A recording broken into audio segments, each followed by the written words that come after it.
हमारे देश में बलात्कार की घटनाएं तो आम हो गई हैं, लेकिन जब पता चलता है हमें कि बलात्कार करने वाले आरोपी जब किसी बेटी के अपने निकलते हैं। मैं कल अखबार में पढ़ रहा था, किसी के चाचा जी ने बलात्कार किया, किसी के मामा ने, तो किसी का मौसेरा भाई और किसी का चचेरा भाई। जब बेटियां अपनों के बीच भी सुरक्षित ना हो, तब मैं ये पंक्तियां बेटियों को जागृत करने के लिए पढ़ता हूं। निर्लज्ज बने फिरते सारे मर्यादा तार तार कर देते हैं। निर्लज्ज बने फिरते सारे मर्यादा तार तार कर देते हैं।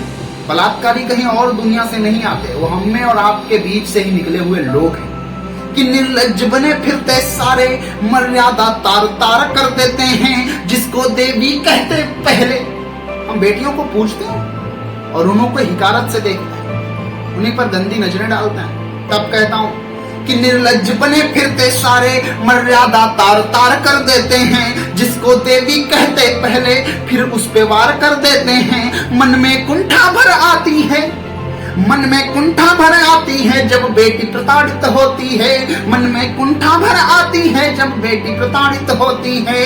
ये अंतर मन भी रोता है जब देश की जननी रोती है। ये अंतर मन भी रोता है जब देश की जननी रोती है।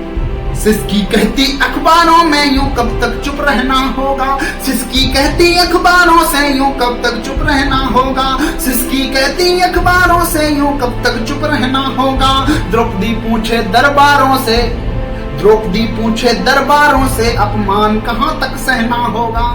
मैं अपने देश की बेटियों से दो पंक्तियों में अपील करता हूं कि सुनो बेटियों आवाज उठाओ, सुनो बेटियों आवाज उठाओ। स्वर बुलंद दरिंदों के विरुद्ध करो, स्वर बुलंद दरिंदों के विरुद्ध करो।